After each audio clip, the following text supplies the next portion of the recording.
salmo que tuvo su cumplimiento en parte. Saben, la historia del pueblo de Israel es una historia bastante curiosa. Y cuando llegamos a este salmo, para comprender un poco del porqué, las circunstancias por las cuales el salmista escribía de esta forma, es necesario remontarnos un poco a la historia anterior del pueblo de Israel. Yo he titulado la predicación para la tarde de hoy: Lágrimas en la siembra y risas en la siega. El pueblo de Israel, todo el pueblo judío completo, estaban sujetos a la ley de Dios, a la obediencia, a cumplir los preceptos. Lo mismo que estamos nosotros hoy, según la Biblia, debemos vivir en armonía, en identidad con Dios y en armonía con el medio con el que nos rodeamos. Lo mismo que hoy nos ocurrió también en el pasado con el pueblo de Israel. El pueblo de Israel estaba compuesto de 12 tribus y todos tenían la misma ley, todos tenían la misma forma para comportarse, para honrar a Dios, pero ninguno de ellos, de generación a generación, se comportaba como Dios demandaba. Ni libraban a los esclavos, ni daban sus diezmos, ni ofrendaban como tenían que hacerlo, ni vivían en obediencia, sino que cada uno más bien se desorientaba y hacía lo que bien le parecía. Bueno, Dios, o para Dios, no hay límite en su paciencia. Pero de alguna forma tiene que enseñar al ser humano cuál debe ser su puesto. El ser humano ha perdido de vista que Dios es Dios creador, que Dios es dueño y Señor, y por lo tanto, Él debe llevar toda la gloria y la honra. Eso se ha perdido, le pasó al pueblo de Israel. Siendo 12 tribus, después de la muerte del rey Salomón, Israel se dividió. Ya empezó los problemas entre hermanos, y unos querían una cosa y otros querían otra. Israel se dividió en dos, la zona norte y la zona sur. Cada uno tenía su rey, cada uno se manejaba de forma independiente. El norte se quedó con 10 tribus y el sur se quedó con 10. Y fíjense, ya empezó el deterioro, aunque ya había comenzado desde antes, el deterioro del pueblo de Israel, de la nación escogida por Dios para anunciar las virtudes, para anunciar su mensaje de salvación, se corrompió, dejó de cumplir, dejó de hacer, se olvidó de la misericordia, se olvidó de liberar a sus hermanos, se olvidó de hacer las cosas que a Dios le agradaba. Y dice, bien, esto es lo que tú quieres, esto es lo que vas a obtener. Y hubo una división en el año 932 antes de Cristo, que es lo que nos está un poco mencionando la situación en la que estaban estas 12 tribus, 10 por una parte, 2 por otra, sujetas a esclavitud, cuando ellos habían sido libres. Ellos vivían en la tierra que Dios les había dado y ahora tenían que ir a vivir a tierras y iban a estar bajo el yugo de otro rey o reyes, los cuales no tenían al Dios que ellos tenían. Eran paganos, eran idólatras, tenían costumbres desastrosas, inhumanos, sacrificios humanos hacían a por doquier, degenerados en todos los sentidos. Allí es donde iba a estar ahora por causa de la desobediencia. En el norte, Israel. En el sur, Judá. 12 tribus divididas. Una fue llevada por el imperio persa y la otra fue llevada por el imperio babilónico. Si leyesen un poco la historia, verán cuánto tiempo pasaron de esclavitud. Se olvidaron con facilidad que sus antepasados habían sido esclavos en Egipto. Por causa de la dureza del corazón, Dios permitió que la tierra pasara hambre y los condujo a un lugar donde iban a ser esclavizados por 400 años y luego sacados para ser libres. Y se olvidaron de esa situación, anhelaban la libertad y la libertad no llegaba. Y una vez que llegó la libertad, se olvidaron de agradecer al que los había libertado, Dios. Y la historia volvió a repetirse otra vez después de la muerte del rey Salomón.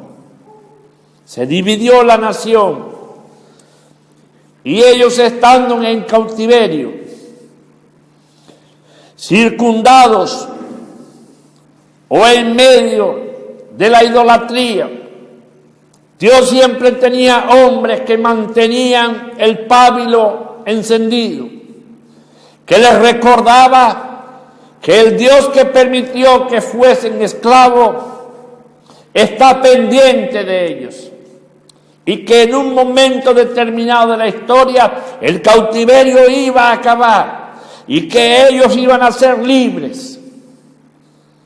Ellos vivían con esa ilusión, vivían con esa esperanza, vivían para poder disfrutar de la libertad prometida.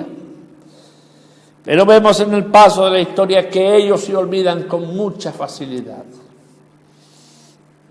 Dice aquí, desde los versículos 1 al 3, encontramos el anhelo, el deseo profundo, respirar la libertad, esa libertad tan deseada y que se aproximaba cuando estaban cautivos en Babilonia.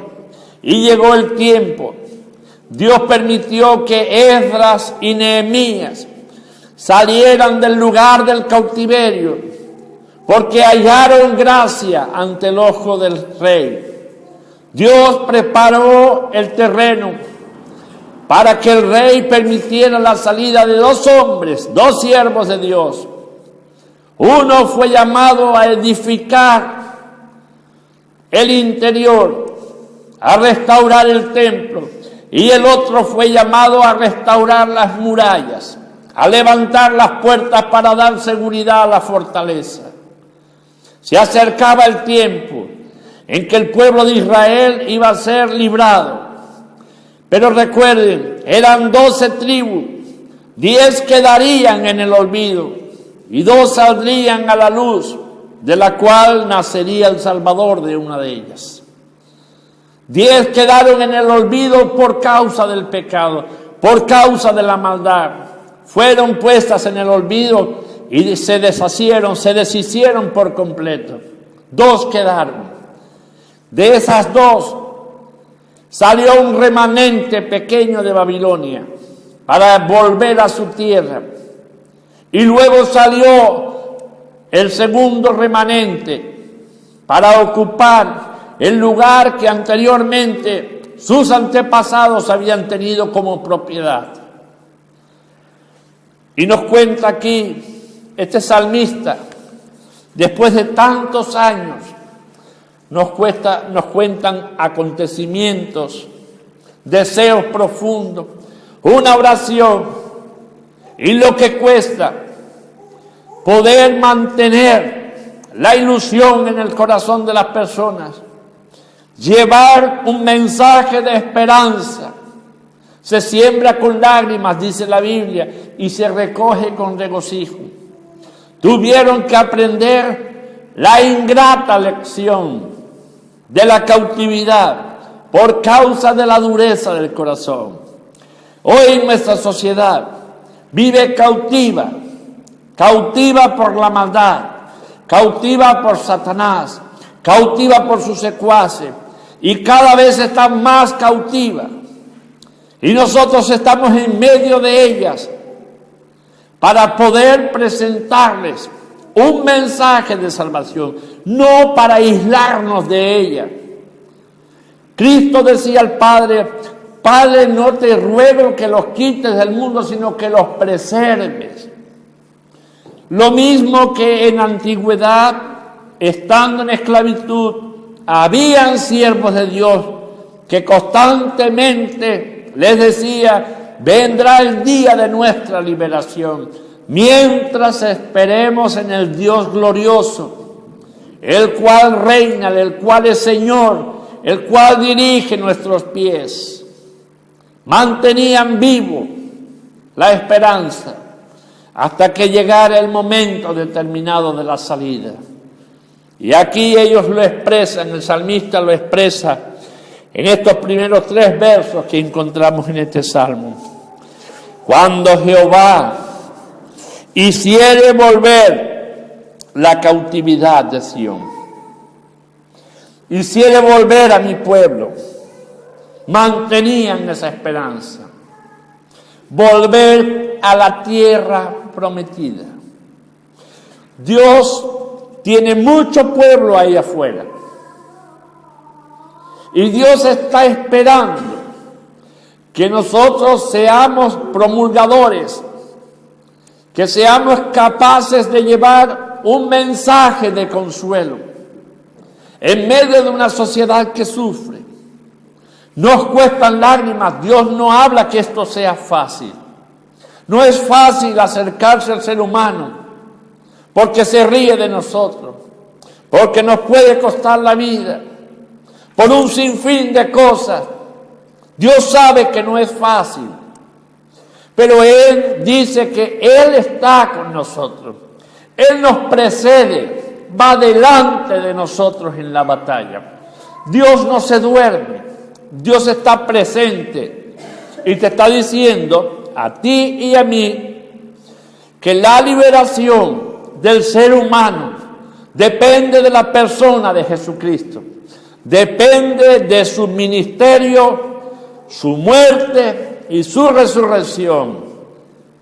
La raza humana no tiene otro medio para ser salvado, y nosotros tenemos que propagar, nosotros tenemos que extender ese mensaje de salvación, hacer volver al hombre y a la mujer de la cautividad del pecado, sacarlos de la angustia, de la opresión y de la esclavitud en la cual vive. Recuerden a este hombre: primero perdió a sus hijos, luego perdió a su esposa, y luego fue su vida. Pagó un alto precio por su creencia, por su fe en el Dios de la salvación, en el Dios de la creación. Hoy nosotros todavía, en nuestra tierra y en nuestro país, no tenemos necesidad de pagar ese precio. Pero hay un precio mínimo que debemos pagar para poder traer de las tinieblas a la luz a quienes nos rodean. El amor que Dios derramó en nosotros es el mismo amor que Dios pretende derramar en cada corazón. Y por ser pecadores, Dios no ha dejado de amarlo, sino que sigue amándonos con un amor que no tiene una definición para nuestro lenguaje. Es un amor que para nosotros es incomprensible. Pero Dios dice que sigue amando al ser humano. No ama el pecado, ama al pecador. Y quiere restaurarlo. Y quiere traerlo, sacarlo. El hombre lleva mucho tiempo viviendo en esclavitud. El hombre lleva mucho tiempo viviendo en angustia y en agonía. Y ya están sonando trompetas que nos anuncian a nosotros que el Señor está próximo a venir y que quiere salvar a aquellos los cuales todavía no se han acercado a Él. Depende de nuestro propósito de servicio. El hecho de que vengan personas a escuchar, el hecho de que escuchen, el hecho de que se acerquen, no te corresponde ni a ti ni a mí convencer a nadie. Solo nos corresponde soltar la semilla. Se siembra con lágrimas. Antes de sembrar hay que preparar el terreno. Y no es nada fácil quitar los abrojos, quitar las piedras, quitar el pedregal. No se puede plantar en un sitio así. Ni se puede ni se debe. Miren los labradores. Ellos ¿qué hacen? Preparan su terreno para luego echar la semilla. En este año, los gobernantes de la isla se han preocupado en preparar las gavias. Yo he estado dando vueltas con Carmen por la zona de Tetir, la zona de Casilla, y hemos visto las gavias levantadas. Gavias que estaban derruidas, que ya no retenían el agua, ya no son trabajadas, pero son necesarias para enriquecer nuestra tierra. Si no, las aguas se pierden y se han esforzado y han invertido en prepararlas. Cuando esas aguas bajen su volumen y la tierra esté ya menos húmeda, será un tiempo también bueno para plantar. Hay quien plantó antes esperando las aguas del cielo. Quien haya plantado esperando va a recoger una buena cosecha. De toda la semilla que sembró, no toda va a poderla recoger, porque no toda ha caído en un buen terreno, ni ha caído en un terreno que ha sido abonado y ha sido beneficiado en abundancia por las aguas. Pero va a recoger del resto, va a recoger una cosecha. Todo tiene un esfuerzo. La libertad del ser humano tiene y ha costado la vida de Jesucristo. Y ahora nosotros tenemos que esforzarnos en preparar en oración el terreno. Y el Espíritu Santo va convenciendo el corazón de la persona y hablarles del amor de Dios y de lo que ha hecho a nuestro favor. Decirles cómo somos, para que ellos también, si se identifican en que yo he sido y soy un miserable, y ellos se identifican también y dicen, si Dios pudo con él, también puede conmigo. La humanidad está desesperada, está clamando salir del cautiverio, pero no saben cómo hacerlo. Tienen esperanza de que todo cambie. Nosotros tenemos la respuesta.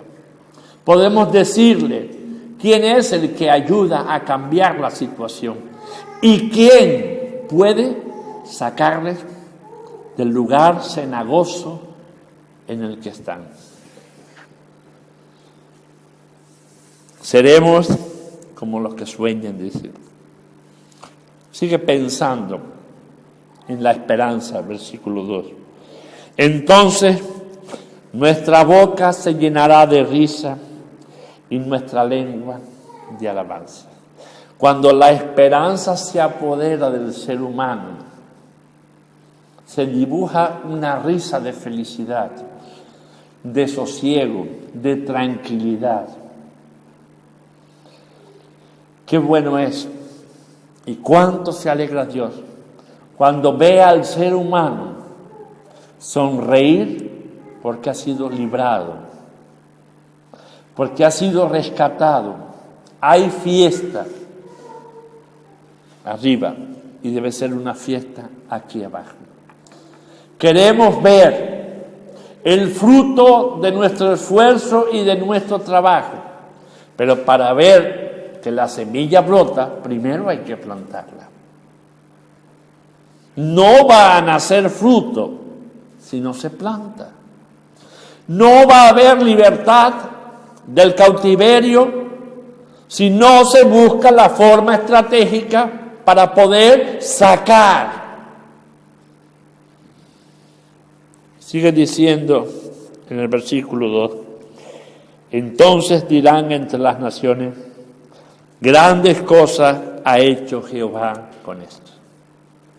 Siendo como eran, fueron llevados a un lugar de castigo, ahora van a ser librados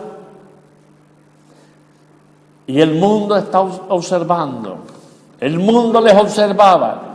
Dice, grande es el Dios al cual ellos clamaban.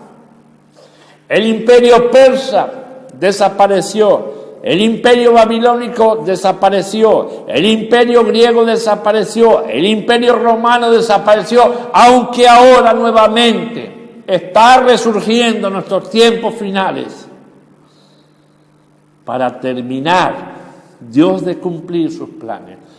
Pero 3 imperios desaparecieron de la faz de la tierra por causa de su maldad, por causa de haber tiranizado y haber esclavizado al pueblo escogido de Dios. Dios tiene planes y tiene que llevarlos a cabo. Nosotros somos los instrumentos para ayudar al esclavo a ser libre. Dios convence, pero es necesario que ellos oigan para que el corazón de ellos sea cambiado.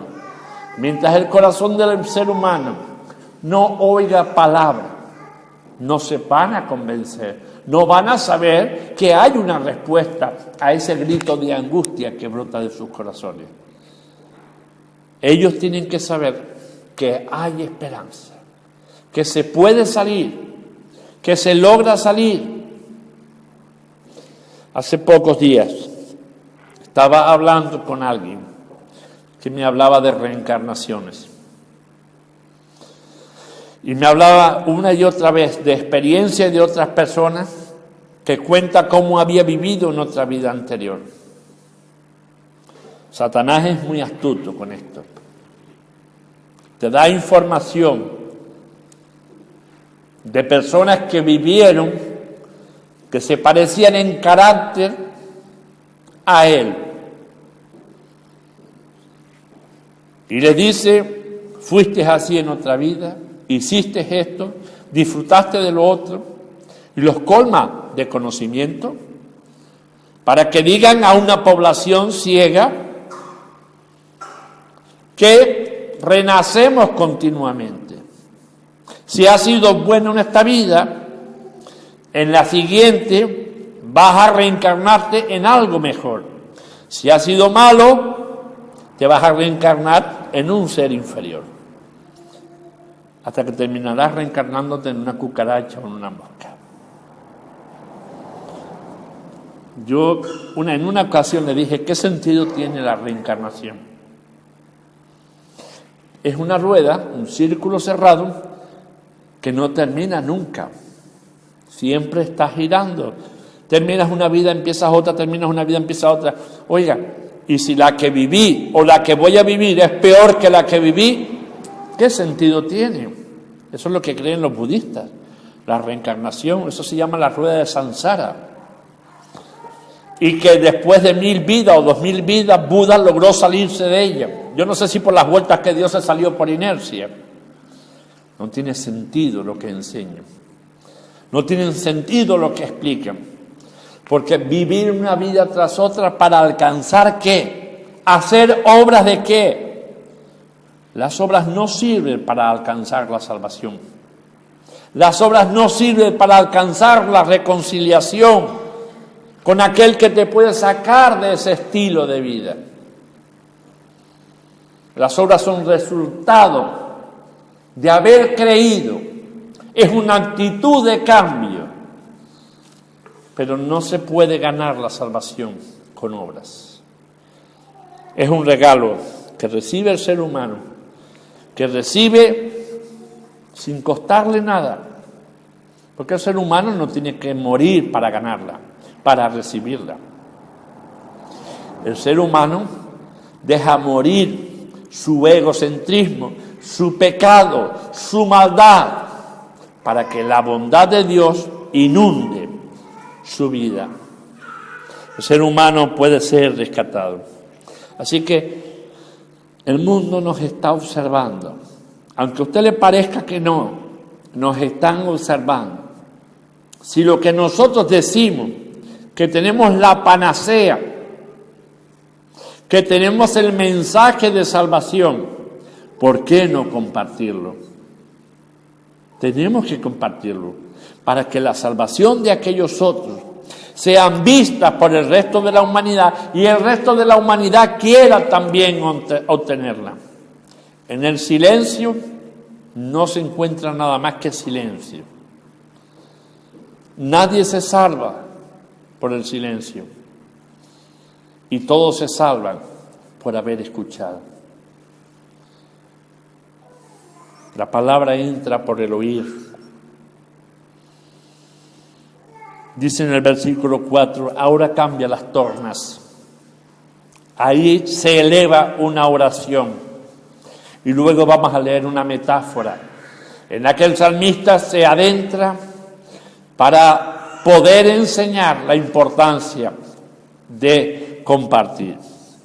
La oración, haz volver nuestra cautividad, oh Jehová. Señor, sácanos del cautiverio, libéranos de Babilonia, sácanos de este lugar y vuélvenos a llevar a nuestro hogar, a la que fue la tierra de nuestros padres, y que seamos capaces de vivir en armonía, obedeciendo tu palabra y tu ley. Ese es el pensamiento, es la oración que está teniendo este pueblo en cautiverio. Y créanme, el mundo, el ser humano, está clamando desde lo profundo del corazón un deseo de cambio, un deseo profundo de encontrarse con Dios, un deseo profundo de que el mundo sea trastocado, sea cambiado, sea un lugar donde se vive mejor y no un lugar de angustia. Nosotros podemos aportar nuestro granito de arena a mejorar el mundo en el que vivimos. Aportando nosotros, otros seguirán también aportando. El propósito de Dios es salvar al hombre, no es dejar que el hombre siga en el cautiverio. Ya el hombre ha recibido bastante mal. Ya el ser humano ha tragado bastante injusticia. Ahora necesita reposar, ahora necesita descansar, ahora necesita adentrarse en el lugar de reposo, en el lugar santo. Pero no saben hacerlo, no tiene quien les guíe. Nosotros somos los guías. Versículo 4. Haz volver nuestra cautividad, oh Jehová, como los arroyos del Negev. Esto es una metáfora. El Negev es un desierto, no hay arroyo. Solo hay agua en épocas de lluvia. Es un desierto de 12.000 kilómetros de extensión. Y ahora viene este hombre con el sarcasmo y habla de arroyos en el Negev. Hace falta lluvias para que en ese lugar desértico brote el agua. Hubieron en el primer y segundo siglo quien vivió en esa zona, porque la zona no estaba deforestada. Pero después del segundo siglo, la zona empezó a deforestarse. Se hizo un lugar invivible. Y empieza a caer en el desierto en ciertas temporadas agua. Hay una emanación de agua. El mundo en el que vivimos es un desierto. Llámalo Negev, llámalo como tú quieras.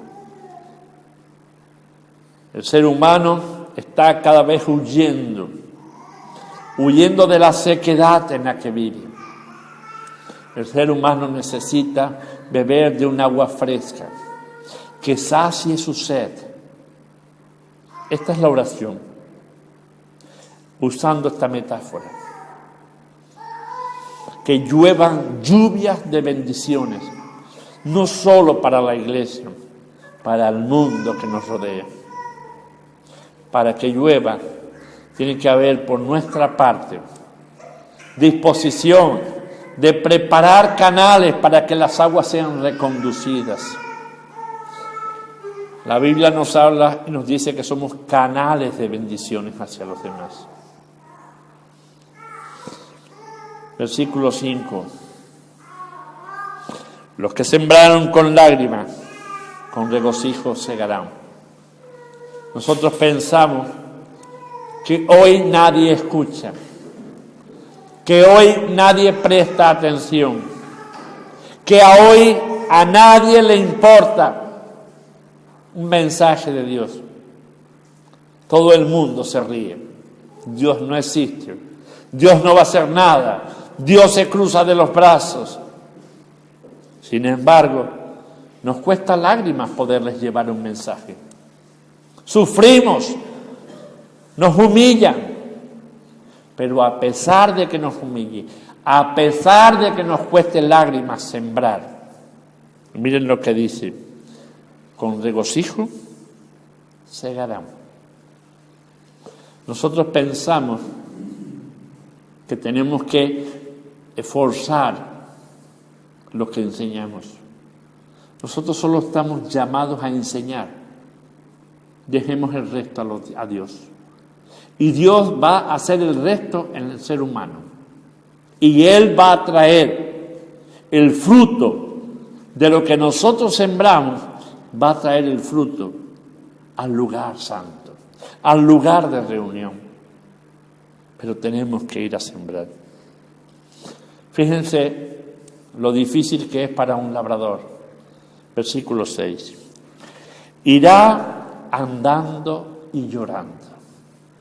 ¿Ve? No es fácil sembrar. No es fácil entablar con los seres humanos. No es fácil decirle Dios te ama cuando está pasando hambre. No es fácil decirle Dios tiene un plan para ti cuando Él no tiene trabajo ni tiene para llevar el sustento a su casa. No es fácil. Por eso vamos llorando, vamos sufriendo a la hora de presentar un mensaje. Pero no tenemos que ir siempre con la palabra en la boca. Seamos capaces de sacudir porque don dinero, abre a y abre al que está adentro. Muchas veces pensamos que el exceso de palabra es suficiente. No le puedes decir al que tiene hambre, Dios te va a proveer. Al que tiene sed, Dios te dará de beber. Eso es una necedad por nuestra parte. Al que tiene hambre le tienes que dar de comer tú. Y al que tiene sed le tienes que dar tú de beber. Porque entonces no va a entender nunca de qué Dios le estás hablando. Irá andando y llorando el que lleva la preciosa semilla. Predicar sin ejemplo, ir sin ser capaces de dar, de llorar, de vivir con el que sufre, no hace ningún efecto. Y termino. Mas volverá a venir con regocijo, trayendo sus gavillas. El que siembra, el que ora, el que lleva, el que comparte, el que sufre, el que es humillado y espera en el Señor y obedece. Cuando habla de gavillas, habla de manojos. Fue dando y viene recibiendo. Viene con montones. Van a venir muchos al encuentro personal con Dios por tu tiempo, por tu dedicación, por tu valentía, por tu decisión. No van a escuchar si tú no sales a hablarle. Si tú no sales a decirle, no van a venir. A excepción de que Dios levante a otros por fuera. Nadie puede hacer tu trabajo. Tú tienes una obligación para con Dios. Yo tengo una obligación para con Dios. Irán andando y llorando el que lleva la preciosa semilla. Mas volverá a venir con regocijo, trayendo sus gavillas. La gran alegría que vas a recibir en el paso del tiempo, ver a aquella persona que un día tú le dijiste, que un día tú le hablaste, que un día compartiste. Dios te puede sorprender viendo todos esos frutos. Y aquí no dice algo hipotético, esto es una realidad. Volverán con regocijo.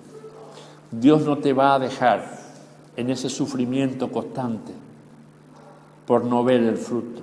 Te está diciendo, vas a traer frutos y frutos en abundancia. La obra se empieza de rodillas, se continúa andando y se vuelve a seguir de rodillas. Oro para que Dios me muestre personas que desean escuchar. Sufro cuando se la llevo y cuando regreso vuelvo a caer de rodillas pidiéndole a Dios por fulano, por mengano y por ciclano, por aquellos con los cuales has compartido, para que Dios en misericordia actúe sobre las vidas de esas personas. No podemos mojar la tierra, echar la semilla y dejarla. No. Con tiempo la tierra se vuelve a secar y necesita agua. La vida de las personas se riega con las lágrimas de los santos. La salvación de la humanidad se regó con la sangre de Cristo. Las almas hoy son regadas. El mensaje que llevamos es regado con nuestras lágrimas. Interceder delante de Dios por el ser humano. A eso estamos llamados. No es fácil, pero tampoco imposible. Recuerden, el pueblo de Dios fue sacado del cautiverio, regresaron a su tierra. El templo fue edificado nuevamente, las casas fueron edificadas, el muro fue edificado y se le puso un portón grande, uno no, varios. Si tienen curiosidad por estudiar la historia del pueblo de Israel, está toda aquí. Les va a entusiasmar, a mí me entusiasma. En la medida en que conocen datos se animan. Si Dios se comprometió en restaurar al pueblo de Israel, también se ha comprometido con restaurar primeramente la iglesia y luego restaurar al ser humano, traerlo al conocimiento de su gracia. Vamos a orar para terminar esta parte. Señor, te estamos muy agradecidos porque tú eres nuestro Dios. Ciertamente se siembra con lágrimas, pero tu palabra dice que se recoge con regocijo. Da entendimiento a cada uno, da conocimiento, dale atrevimiento, osadía para compartir con los demás tu palabra. Gracias te damos, Señor, porque nos recuerdas a través de la historia la situación del ser humano, la necesidad imperiosa de ser salvado. Salva a los que nos rodean y ayúdanos para llevar el mensaje de salvación. Gracias te damos y te bendecimos, adoramos y glorificamos tu nombre por habernos salvado y por utilizarnos para la gloria de tu nombre. En el nombre de Jesús.